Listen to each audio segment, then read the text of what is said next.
Hello and welcome to Colred Plays Raid Shadow Legends. I am Colred, and today we are continuing our conversation about shard summoning events. Okay, that's not as easy to say as you think it would be. In my last video, I hope you've checked it out. We talked about when is a good time to pull your shards. Okay, so if you haven't watched that video, I'm going to try to get it up in a card somewhere up here so that you can go and check that out after this video. But definitely look at that because it explains for free-to-play players and low spenders where you want to concentrate on your shard pulls. Okay, so one of the shard pull events that we talked about in that video is coming up this weekend. It is a 2x void shard event. Now, if you don't know, every other weekend, basically every 2 weeks, you are going to have a 2x shard event, and the shards rotate. So it goes ancient shards, then sacred shards, then void shards, and then back to ancient shards. If you're ever curious about what the event is that's coming up and how long you have to wait, there's a really good resource. You can go here to hellhades.com. This is a great website to just, you want to join this website. Go ahead and register for an account on this website. It's completely free. This is one of the best resources in all of Raid Shadow Legends community. But one of the things that I'm talking about just today is the timer. And you can see, let me just lean out of the way there. So we have a 2x void shard summoning event that's coming up in 1 day, 15 hours from now. Okay, so since we're talking about that, we're going to be pulling void shards this weekend. Hopefully you have a few. You want to be thinking about what kinds of champions are you looking for, right? It's always good to sort of preview before a shard event what champions are out there that could help your account. So one of the things that we want to look at, first of all, is when we go here, we know that we're only going to be pulling at a 1%. These chances are going to double. So we're going to be pulling at a 1% chance rate to get a legendary. I am not in this video going to go over void legendaries. There are amazing void legendaries. And if you pull one, I know that you're going to go out there and research that champion and see if they're any good and where you can use them. So I'm not going to cover that in this video. However, you have a 16% chance during this event to pull a void epic. Now, there are about 50 void epics in the game, and I would say a good 2/3 of them are worth considering, and probably 10 or 15 of them are as good as legendaries. So I want to just cover a few today so that you can, these are not all of the good void epics out there, but you can have an idea of some champions that if you see them, you'll know where you can use them and what advantage they may bring to your account. Okay, so I have chosen 8 void epics today to cover in this video. There are definitely more than 8 good void epics, but I don't want this video to run an hour and a half. So I'm just picking 8, and I'm picking 8 from 3 different locations. I'm going to talk about arena champions, I'm going to talk about clan boss champions, and then I'm going to talk about some like general, really good top tier champions that you can use in other content. So those are the 3 areas we're going to concentrate on. Let's go ahead and start with our arena champions. So one of the things that you need to progress an arena is a top tier arena nuker, and there are 2 that you may access this weekend with your void shards. And the first is in the Knights Revenant faction. She is the OG of the arena. That is Skullcrown. If you haven't heard of Skullcrown before, she's an amazing champion. She was one of the champions that I believe launched with the original game. And she, for a long time, was the epic that you wanted to get as your arena nuker. There are more options these days. There are more options as legendaries as well. So it's a little bit easier to get an arena nuker than it used to be. But if you're still using your starter champion, or you haven't solved the problem of who's your main arena nuker, and you pull a Skullcrown, problem solved. She's amazing. Let's go over her kit and you'll see why. Her A1 attacks all enemies. Any A1 AoE can be very useful. We'll talk about how to specifically use this one in just a moment, but she also places an extra hit if the target has more than 50% HP. So she can hit twice on this skill, and it's a hard hitting skill. So if she does hit twice, you're talking about a lot of damage. This actually isn't her main nuke, but it can be utilized in a blender comp, and we'll talk about a blender comp in just a moment. Let's go through the rest of her kit. So her A2 is her big nuke. This also is an AoE. It has a 50% chance of placing a 25% weaken debuff for 2 turns. That actually books out to 75% chance. So this is a very hard hitting skill as well. Unfortunately, the weaken doesn't get placed until after the hit, so you don't get the benefit of the weaken. However, you can also use Skullcrown as a debuffer. So you could use her as like a secondary nuker / debuffer in arena if you wanted to bring in another nuker as well. So she has some versatility. Her A3 is what really makes her powerful. This places an unkillable buff on her for 1 turn every time her HP drops below 20%. So basically, if you lose the speed race and the other team goes first and they nuke your team, she's got a chance of surviving that nuke with her unkillable buff. So unless they have somebody who either removes that buff or ignores that buff, she's going to survive and at least get her opportunity to attack. So this is something that you can count on if you feel like I can't always win the speed race, but I still want to use Skullcrown as my arena nuker. Okay. And then finally, she has this passive, which she has a duo. Her sister is Sinesha in the same Knights Revenant faction. Sinesha also has an A1 AoE, but she gives this additional ability to Skullcrown. So in addition to the regular passive of the unkillable buff, if Skullcrown dies and Sinesha lives, Skullcrown will come back. She'll be revived off of this passive. So it's not uncommon for players to use, if they have both champions, to use both champions in a blender composition. Now, if you don't know what a blender composition is, basically what it is it's a go first team. So you still want to win the speed race, but one of your champions, usually your second fastest champion, is going to be an ally attack champion. So think Farrakhan the Fat. Like, that's a really good one. You'll see a lot in the arena. Now, what he does is he gets all of his allies to attack. When an ally attacks, they use their A1. So the A1 for Skullcrown is an AoE that can place an extra hit. The A1 on Sinesha is also an AoE that can place an extra hit. So you've got 2 AoEers who are hitting the entire enemy team off of the allied attack, and they haven't even taken their turn yet. So then they can even get their turns later. So a blender composition is a way to get a lot of damage out there if you have some AoE A1 champions. Okay, so Skullcrown can be used in a traditional go first team. She can be used in a blender go first team. She can even be used potentially in a go second team because of her passive. So you don't have to only have her in a team that's going to win the speed race. If you lose a speed race, you still have an opportunity. She also has this great passive, which increases ally speed in arena battles by 23%. This is the second largest aura for arena speed battles that epics give. The highest one is 24%. She has 23%. So if you don't have your Arbiter yet, this could be a good aura for you to use. And that's going to give you a little bit of extra speed and help you win that speed race. So an amazing champion, definitely worth considering for your arena nuker. All right. The second arena nuker that we're going to talk about today is in the Shadowkin faction. This is actually my arena nuker, and that is Genbo. Now, a lot of people have Genbo because he was a free champion from Amazon Prime Rewards a while back. And so you're going to see Genbo a lot. And he's an amazing champion. So he's got several advantages. First of all, his A1 is a 2-hitter. He always steals increased attack buffs as long as they're not protected. And he also has a chance of stealing other random buffs on this A1. It's a 50% chance, it looks like. 50% chance. And the great thing about this is the increased attack buff steal can't be resisted. The other buff steal requires accuracy. So that 50% chance of stealing a random buff, generally you're not going to have a ton of accuracy on your arena nuker, but if you can squeeze a little extra accuracy into his kit, it gives extra value on this A1. The A2 is his big nuke. It has a 100% chance of decreasing the duration of all buffs on your enemies by 1 turn, and this effect cannot be resisted on critical hits. Now this matters because you're not going to build Genbo with a 100% crit rate, and that's because of this third skill. He places 30% increased crit rate buff and an increased crit damage buff on himself for 3 turns and then grants an extra turn. This is your opener. You want to build him at 70% crit rate, and then this buff is going to get you to 100% crit rate. Plus, it's going to multiply your damage by 30%. This increased crit damage buff is just a multiplier. It's a flat multiplier. So whatever damage you were doing, you are now doing 30% more.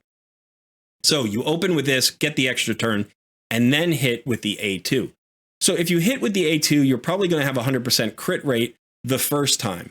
However, this actually has a shorter cooldown than this skill, right? So this is a 3-turn cooldown. This is a 4-turn cooldown, which means the second time, if the fight goes long and the second time Heartless Bliss comes around, you probably won't have 100% crit rate unless you've brought in another champion who also increases crit rate. Genbo's fourth skill is this passive where he is immune to decrease attack debuffs, which is just a nice little passive. That means he will never hit for less than his normal damage, which is great.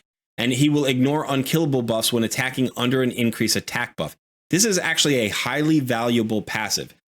Obviously, you want your arena attack-based nuker to have increased attack, and so hopefully you have that up on your Genbo, and that's going to allow him to ignore unkillable buffs. Now, there are at least two arena champions, arena nukers that you want to use Genbo against. The first is the one we just talked about, Skullcrown. Skullcrown gets an unkillable buff when she gets below 20% health. So this will ignore that unkillable buff and just kill her anyway. It'll kill her right through the buff.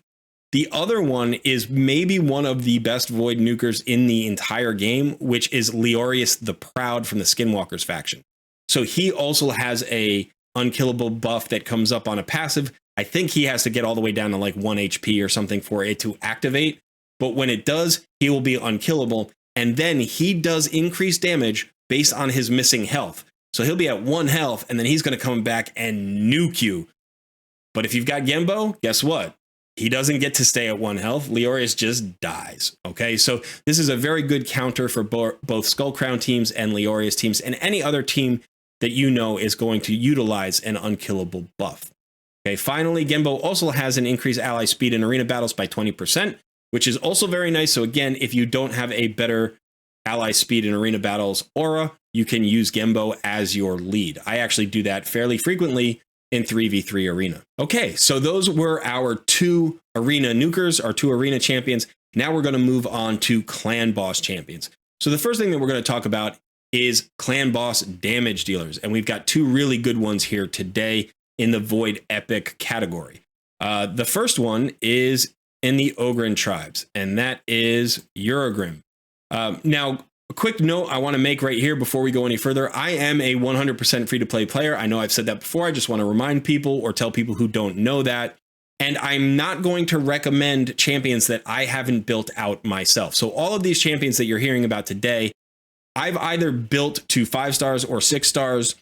And if I think a champion is really good because I've come up against that champion a lot, but I haven't built it myself, I will let you know. Okay. Now, Uragrim is a champion that I've built on maybe 1 or 2 accounts. I've run about 12 free-to-play accounts over my time in Raid. This is my main account that I'm on right now. On this account, I don't run Uragrim, but I've had other accounts where early in the game, he's been my best option as a clan boss damage dealer, and he is really great. And one of the reasons it's great to have a Uragrim, he is a Void legendary, so you don't have to worry about affinity with him at least. And then he also provides a cleanse on top of the damage that he brings. So he helps you go affinity friendly with your composition. As long as you speed tune properly, Uragrim can be very valuable in helping make your composition affinity friendly. Okay, so let's go ahead and look at his kit. His A1 brings a poison. Okay, each hit has looks like 40% chance. Nope, 45% chance. 45% chance of placing a 5% poison debuff for 2 turns. So you're more likely to land at least 1 poison than not, right? That's the most likely outcome here. About 70% of the time you're going to land 1 poison. So this is good as, a baseline on an A1 to get some additional poisons down. This is why he's not necessarily your main damage dealer, but he's going to bring a lot of damage for a support. Okay, his other damaging skill is his A3, which brings 2 poison debuffs on all enemies for 2 turns, also places a continuous heal buff on all allies for 2 turns. This is on a 4-turn cooldown. So between the 2 skills, you get a decent amount of poisons out there from a support champion. So if you already have a damage dealer, but you're looking to augment that damage dealer and maybe go affinity friendly, Uragrim can help you do that. And how does he get you affinity friendly? That's the A2. Removes all debuffs from an ally, then heals them by 40% of their max HP.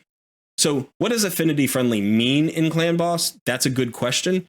So the different affinities of Clan Boss, whether it's magic affinity, spirit affinity, force affinity, each of them applies a different debuff during the course of their attacks. It's usually on their A2. They also may get different buffs depending on which affinity they are. The most tricky affinity tends to be Spirit Affinity. Spirit Affinity will put a slow on your team as an AoE. So you need to be able to cleanse that slow. You also potentially want to be able to cleanse the stun. So the way you do this with Eurogrim is you want to get him fast enough, preferably, or you use him with another cleanser so that you can cleanse both the slow and then the stun on the next turn. That can be a little bit tricky, but he can do at least one of those jobs. In addition, he's going to bring a decent heal if you need it. So you can use him on an unkillable team. You can also use him on a killable team because that heal is going to help you out. Okay, finally, his last skill is an increase ally speed in all battles by 20%. So if you don't have another speed aura on your team, he can provide that for you. This is an all-around great clan boss champion. I would say there aren't a ton of other places where you're going to use him. Maybe you use him against the dragon boss. Maybe you use him again. You could probably squeeze him into a Hydra team and get some value out of him there. Maybe even a couple of Doom Tower bosses. But generally, he's going to be a clan boss specialist. And he sort of sits in the space between damage dealer and support because he kind of does both roles pretty well. Okay, so let's stick with the clan boss damage dealers. And we are going to go to the Skinwalkers faction. And this is a relatively new epic who is really amazing. And this is a Kempton. So a Kempton is a unique champion in the game, at least he was at launch. We'll have to see. I don't know if anybody else has copied his skill set since he's been introduced. But he's only maybe 4 months old at this point, something along those lines, and a really interesting champion. Now, full disclosure, my Kempton is at 5 stars. I have not built him to 6 stars yet.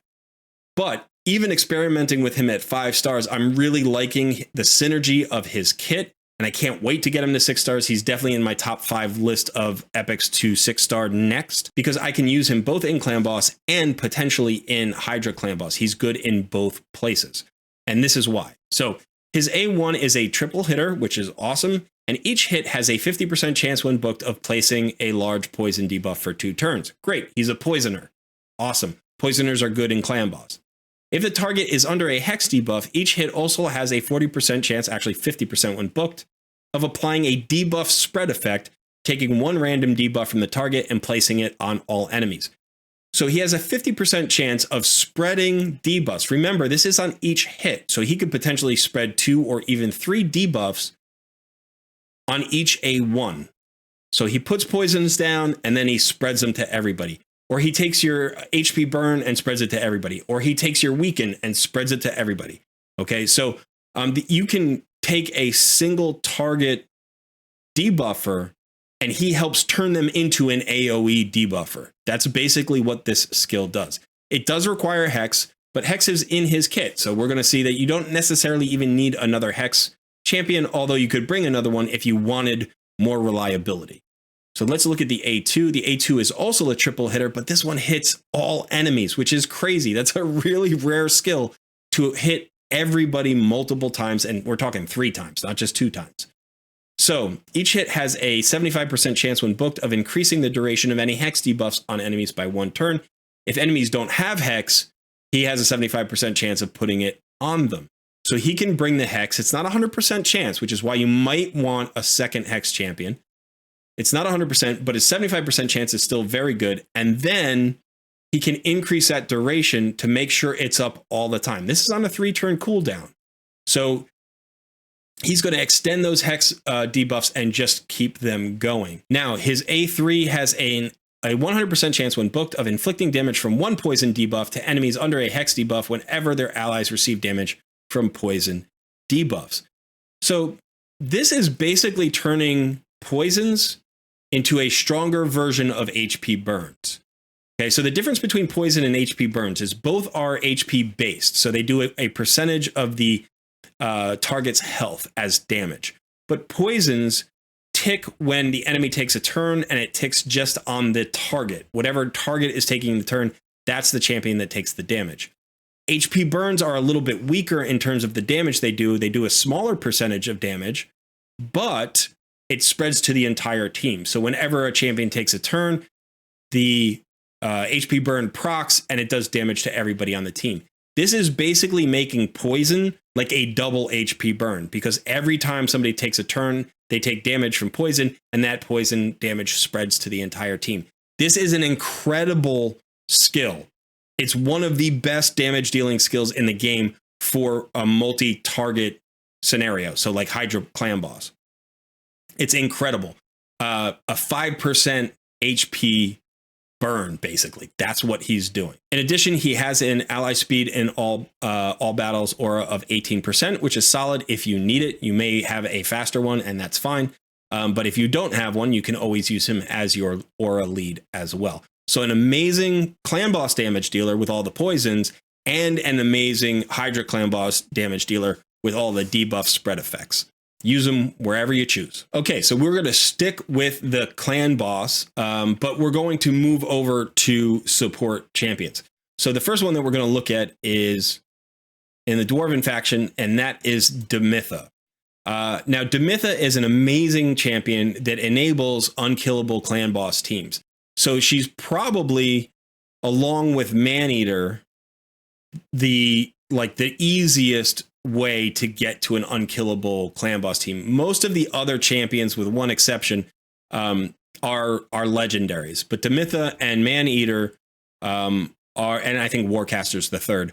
Those are the three epics that empower your team with basically an unkillable buff. They do it through a block damage buff, or she does it through a block damage buff, whereas Maneater does it through an unkillable buff. But so this is a block damage buff on all allies for 1 turn on a 3-turn cooldown.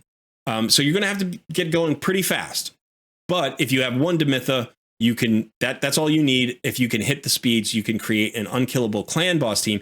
And an unkillable clan boss team, the way that works is basically, in this case, you take no damage from the clan boss until turn 50. On turn 50, you can no longer block damage. So you get 50 turns to do your damage. Now, she also has another skill which is very useful in Clan Boss, which is this. She decreases the duration of ally debuffs by 1 turn. This also increases the duration of ally buffs by 1 turn. This is something important to know. You cannot increase the duration of an unkillable buff or a block damage buff. You can't do it. Okay, it doesn't say that in the skill, but that's just something that's built into the game. Okay, but you can increase most other buffs. So you can increase a shield buff, a counterattack buff, a increase attack buff. You can increase all of those buffs. So this is going to allow you to have 100% uptime on all your important buffs. Plus, it's going to decrease the duration of a debuff by 1 turn. The stun in Clan Boss is a 1-turn debuff. So she can actually cleanse that stun with this skill.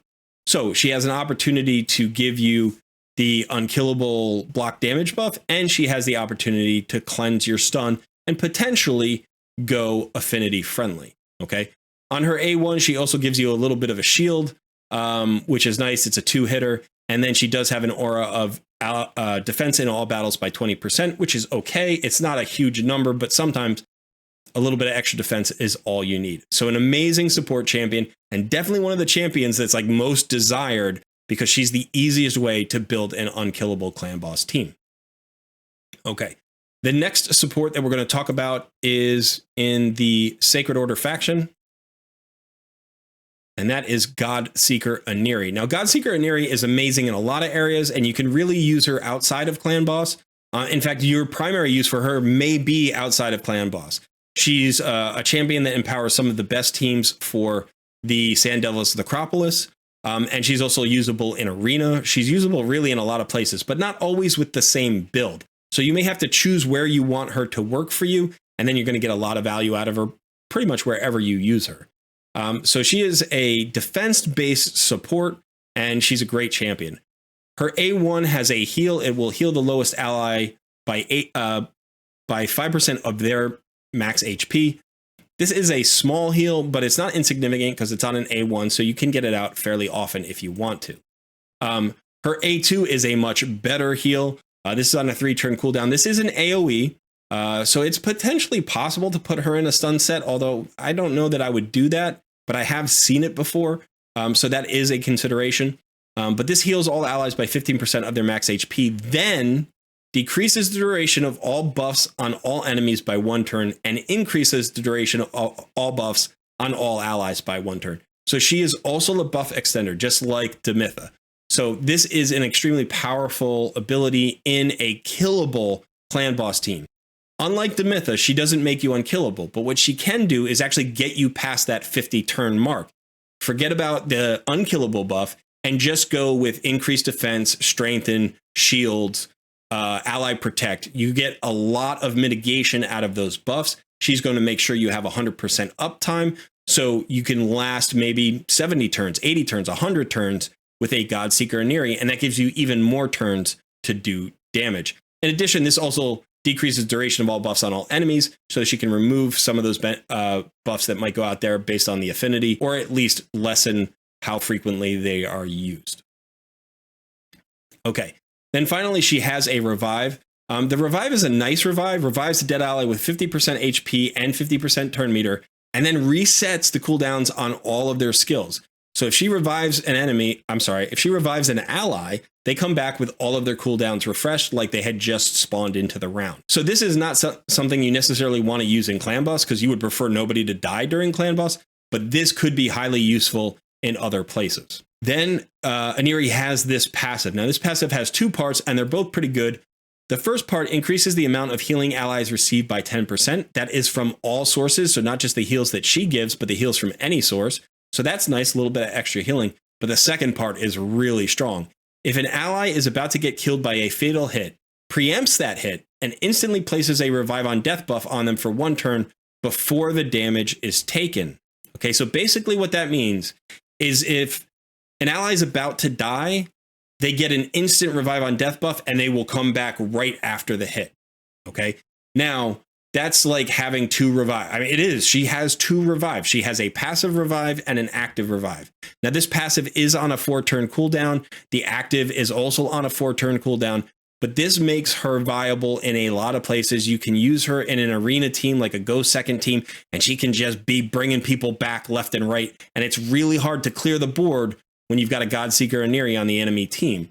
You can also use her, like I said, in Sand Devil's Necropolis. She uses this passive in conjunction with a damage dealer to make sure that even if the damage dealer dies, they're always coming back.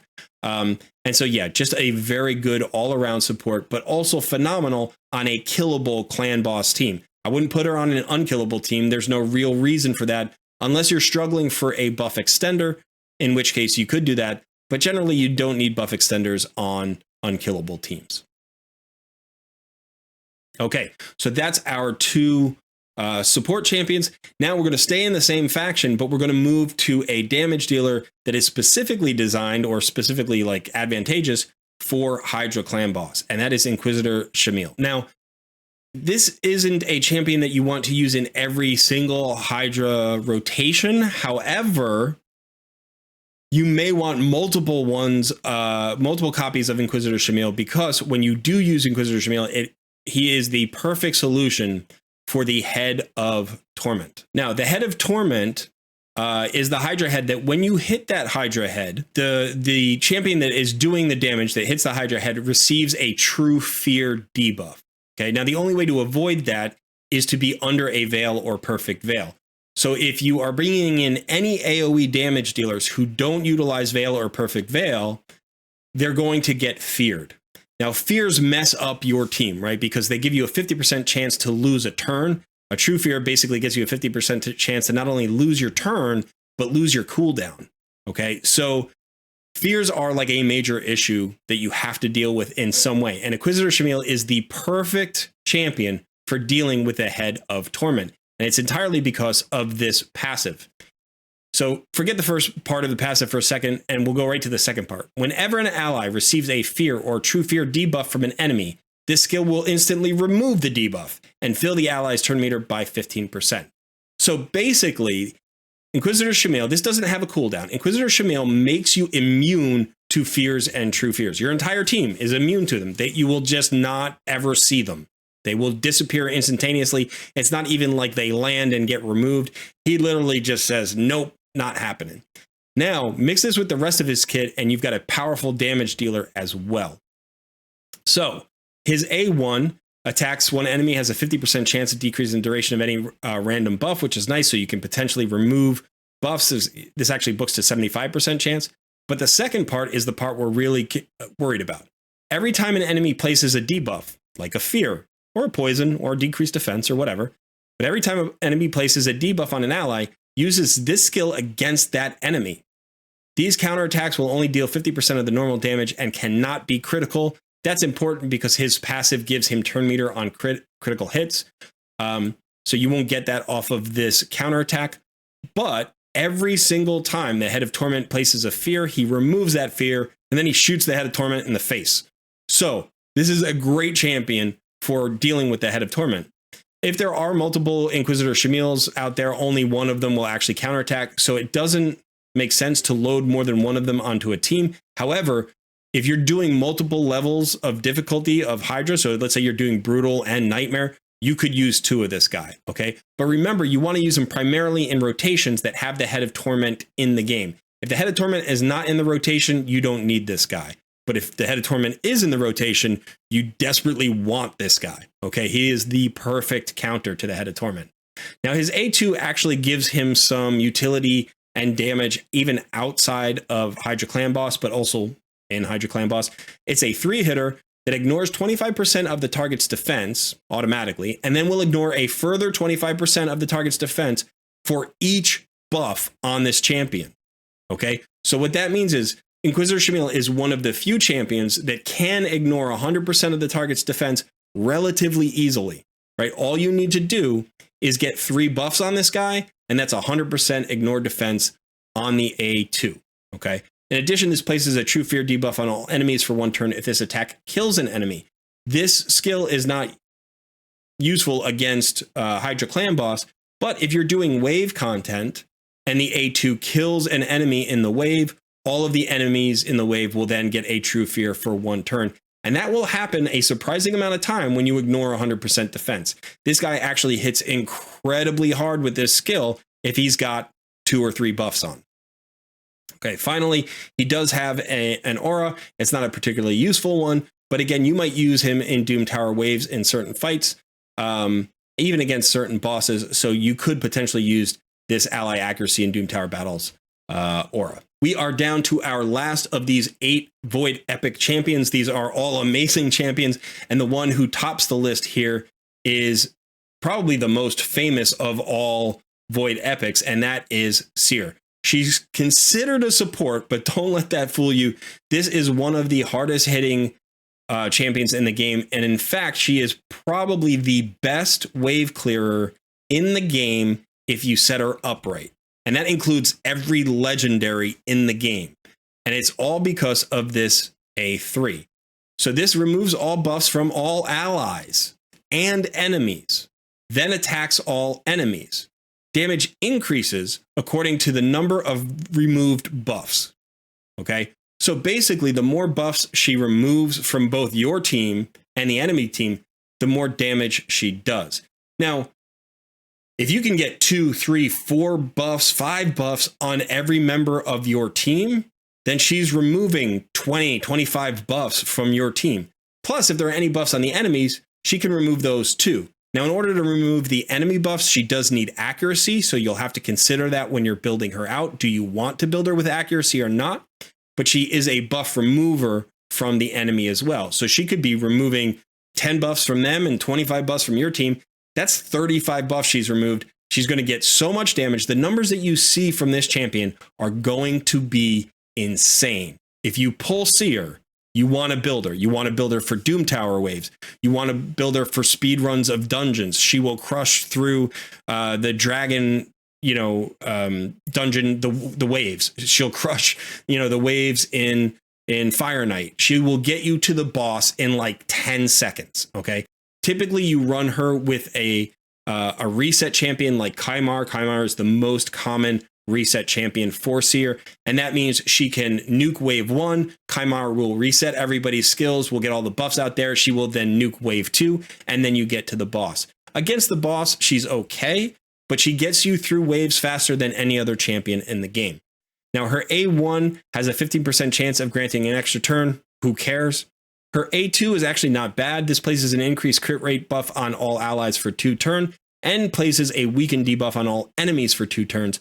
So if you do have some accuracy on her, you can also get this extra weaken debuff out there, which is not bad. You can even use this before you use the A3 if you know you're going fast enough to get to the A3 before you get hit by the enemy. So if you're going twice the speed of the enemy, you can increase the crit rate, build her at 70% crit rate if you like. You'll get the weaken out there, which will make everybody take more damage. And then you do all the buffs and buff removals, and the numbers are just astronomical. It's really silly how hard that this champion can hit a wave. Finally, she has an aura of ally resist in all battles by 40%. I don't know that you will ever use this aura, but resist auras can be useful in spot cases, so having another resist aura is not a bad thing. Okay, that's it. That is our 8 champions that we've reviewed today, all epic Void champions you should be on the lookout for this weekend when you are pulling your Void shards during the 2 times Void shard event. Okay. Again, I hope you get that Void legendary that just absolutely transforms your account and is so nice. You know, you're just like, yeah, give me that. But remember, if you don't get that Void legendary, or even if you do, don't sleep on the Void epics that we just named, and even other Void epics. Like I said, there are about 50 in the game, and I would say a good 30 of them are worth building. So you definitely, if you pull a Void epic this weekend, do some research, figure out if that champion's going to give you value. And if it's one of the 8 on this list, great. But if it's not one of the 8 on this list, go ahead, on YouTube, look for content creators, put in the name of your champion. I'm sure there's going to be a video on them, or go to one of the websites that we've mentioned in our videos to do some research on those champions and figuring out if building them is a good idea for you and your account at this time. All right. Thanks for hanging out. Definitely, please either put a comment in the comment section below, ask me a question, let me know if I'm doing a good job, let me know if I'm not doing a good job. What do you like? What don't you like? What kinds of videos would you like to see? We're building the channel up, and those comments are definitely feeding us right now. They're keeping me energized. They're keeping me motivated. So thank you so much for the comments that you've already made, and please continue that. All right, keep making comments. I really enjoy reading them, and I try to get back to as many of them as I can.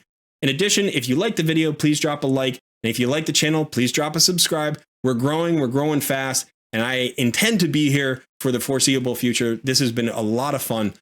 So thanks for all the support, and thanks for watching this video, and I will see you in another video very soon.